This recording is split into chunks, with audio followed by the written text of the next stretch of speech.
அதிமுக கூட்டணியில் இருக்கக்கூடிய அன்புமணி, ஜி.கே. வாசன், திமுக கூட்டணியில் இருக்கக்கூடிய திருமாவளவன், பிரேமலதா ஆகியோர் தங்கள் கட்சிக்கான வெற்றி எப்படி இருக்கிறது என ஆராய்ந்து பார்த்திருக்காங்க. இவர்கள்ல எல்லாருக்குமே திருப்தியான ரிசல்ட் வரவில்லையா? தமிழ்நாடு சட்டசபை தேர்தலில் ஒட்டுமொத்தமாக 85.15% வாக்குகள் பதிவாகியும் இருக்கின்றது. இது 2011 பதிவான 78.3% என்ற சாதனையை முறியடித்து தமிழக தேர்தல் வரலாற்றிலேயே மிக உயர்ந்த பதிவாக கருதப்படுகிறது.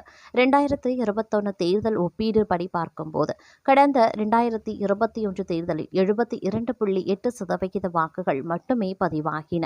அதனுடன் ஒப்பிடும்போது இந்த முறை சுமார் 12.35% வாக்குப்பதிவு அதிகரித்துள்ளது.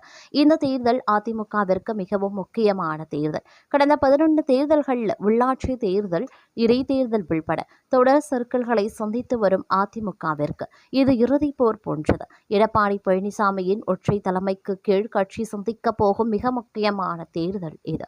இதில் தோல்வியடைந்தால் இபிஎஸ் தனது பொதுச் செயலாளர் பதவியை தக்க வைப்பது கடினமாகிவிடும். மேலும் ஓபிஎஸ், டிடிவி தினகரன் மற்றும் சசிகலா ஆகியோரின் அழுத்தம் இப்போது இல்லை என்றாலும் மற்ற தலைவர்களினுடைய அழுத்தம் அதிகரித்து கட்சி பல துண்டுகளாக சிதறும் அபாயம் உள்ளது. இந்த தோல்வி அதிமுகவை தமிழக அரசியலில் ஒரு பலவீனமான கட்சியாக மாற்றக்கூடும். அதிமுக கூட்டணியில் இருக்கக்கூடிய அன்புமணி, ஜி.கே. வாசன், திமுக கூட்டணியில் இருக்கக்கூடிய திருமாவளவன், பிரேமலதா ஆகியோர் தங்கள் கட்சிக்கான வெற்றி எப்படி இருக்கிறது என ஆராய்ந்து பார்த்திருக்கிறார்கள். இவர்களில் எல்லாருக்குமே திருப்தியான ரிசல்ட் வரவில்லையா? இதனால ஏகத்துக்கும் அப்செட் ஆகியிருக்கிறாங்க.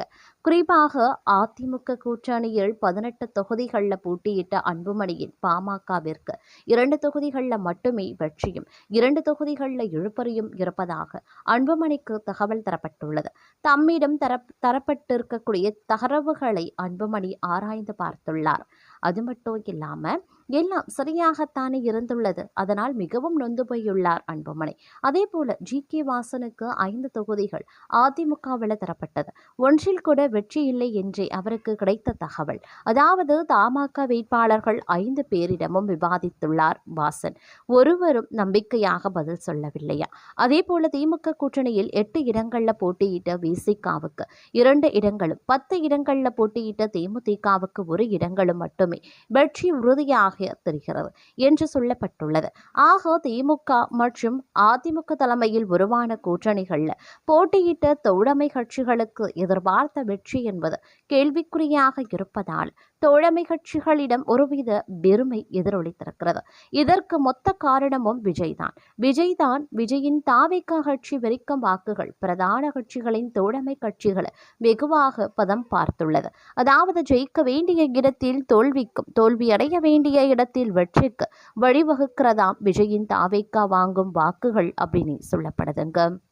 அது மட்டும் இல்லாமல் இதையடுத்து பார்த்தோம் அப்படின்னா 2026 ஆண்டு தமிழக சட்டமன்ற தேர்தல் வாக்குப்பதிவு நிறைவடைந்திருக்கக்கூடிய நிலையில் வரக்கூடிய மே மாதம் 4ஆம் தேதி நடைபெற இருக்கும் வாக்கு எண்ணிக்கையை அரசியல் கட்சிகளும் பொதுமக்களும் மிகுந்த ஆவலுடன் எதிர்பார்த்து காத்திருக்கின்றனர்.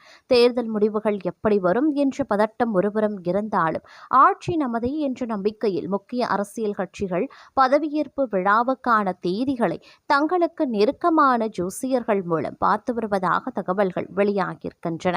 தமிழ்நாடு சட்டப்பேரவை தேர்தலுக்கான வாக்குப்பதிவு அமைதியாக முடிந்துவிட்டது. பல தரப்பினரும் இந்த முறை வாக்குப்பதிவு சதவிகிதம் அதிகமாக இருந்ததாக கூறி இதை வரலாறு காணாத வாக்குப்பதிவு என்று பெருமையாக சொல்லிக் கொண்டிருக்கின்றனர். இந்த முறை நடைபெற்ற சட்டமன்ற தேர்தலில் மொத்தம் 5,73,00,000 வாக்காளர்கள் சுமார் 4,82,00,000 பேர் வாக்களித்துள்ளனர். இதுவரை இல்லாத அளவிற்கு சுமார் 85% அதிகமாக வாக்குகள் பதிவாகி இருப்பது அரசியல் வட்டாரங்களில் பெரும் பரபரப்பை ஏற்படுத்தியுள்ளது. அதிகளவு வாக்குப்பதிவு நடந்ததால் யாருக்கு சாதகமாக முடிவு இருக்கும் என்ற கணிப்புகள் பலவாறாக முன்வைக்கப்பட்டு வருகின்றன. இந்த தேர்தலில் முதல் முறையாக நடிகர் விஜயின் கட்சிகளும் இறங்கியிருந்தது குறிப்பிடத்தக்கது. அவரது கட்சிக்கு இளைஞர்கள் மற்றும் புதிய வாக்காளர்கள் மத்தியில் நல்ல வரவேற்பு கிடைத்ததாக கூறப்படுகிறது.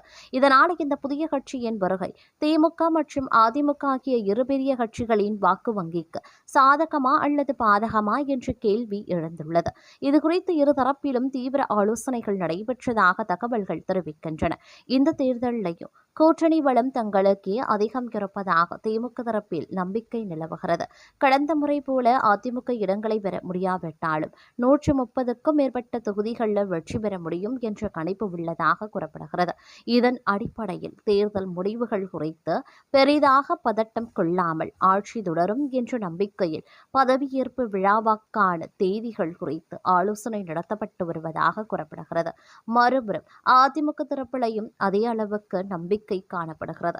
இந்த முறை ஆட்சிக்கு எதிரான அதிருப்தி அதிகமாக இருப்பதாகவும் அதன் பலன் தங்களுக்கு கிடைக்கும் எனவும் அவர்கள் கருதுகின்றனர். மேலும் தாவேகா தனியாக போட்டியிட்டதால் சிறுபான்மையினர், மீனவர்கள், தலித் வாக்குகள் திமுகவிற்கு செல்லாமல் பிரிந்திருக்கும் என்பதும் அவர்களின் முக்கிய கணிப்பாகவே உள்ளது.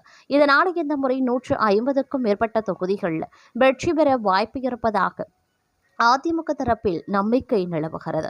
ஒரு பெரிய கட்சிகளிலேயும் முக்கிய வேட்பாளர்கள், அமைச்சர் பதவி கிடைக்கும் என்ற எதிர்பார்ப்பில் கட்சி தலைமைக்கு நெருக்கமானவர்களை சந்தித்து பதவியை பெற முயற்சித்து வருவதாகவும் கூறப்படுகிறது. அமைச்சர் பட்டியலில் இடம்பெற வேண்டும் என்ற எண்ணத்தில் பலர் தீவிரமாகவே செயல்பட்டு வருவது அரசியல் வட்டாரங்களில் பேசப்படும் முக்கிய விஷயமாகவே உள்ளது. இதற்கிடையில் புதிய கட்சியான தாவேகா தரப்பினரும் தாங்களே ஆட்சி அமைப்போம் என்ற நம்பிக்கையை வெளிப்படுத்தி வருகின்றனர். இளைஞர்கள் மற்றும் முதல் முறையாக வாக்களித்தவர்களின் ஆதரவு தங்களுக்கு அதிகமாக கிடைத்துள்ளதாக அவர்கள் கூறி வருகின்றனர். மொத்தத்தில் இந்த தேர்தல் முடிவு குறித்து மிகுந்த எதிர்பார்ப்பு நிலவுகிறது. யார் ஆட்சி அமைப்பார், யாருக்கு அமைச்சர் பதவி கிடைக்கும் என்ற கேள்விகளுக்கான பதில் அனைத்தும் மே 4ஆம் தேதி வாக்கு எண்ணிக்கை முடிவுகளின் போதுதான் தெரியவரும். அதுவரை பொறுமையே பெருமை அப்படின்னு தான் சொல்லணும். அது மட்டும் இல்லாமல் தற்போதைய சூழ்நிலையை பொறுத்த வரைக்கும் பார்த்தோம் அப்படின்னா, திருச்சி கிழக்கு தொகுதியில் தேர்தல்களும் ஆளுங்கட்சியான திமுகவிற்குள் இருக்கும் உட்கட்சி பூசல்களை அப்பட்டமாக வெளிச்சம் போட்டு காட்டியிருக்கிறது. இத்தொகுதியில் திமுக சார்பில் போட்டியிடும் இனிகோ இருதயராஜ் தற்போது கடும் மன உளைச்சலுக்கும் அதிருப்திக்கும் உள்ளாகியிருக்கிறார்.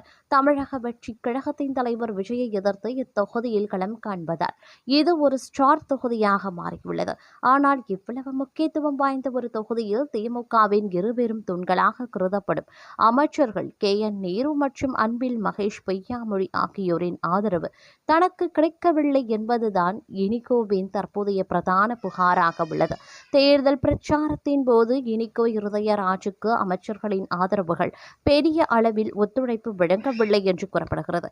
பொதுவாக ஒரு தொகுதியில் அமைச்சர் ஒருவர் வியூகம் வகுத்து தந்தால் அந்த தொகுதி பலமானதாக மாறும். ஆனால் திருச்சி பொறுத்தவரை 2 அமைச்சர்களின் ஆட்களுமே இனிகோவை தனிமரமாக விட்டுவிட்டதாக தெரிகிறது.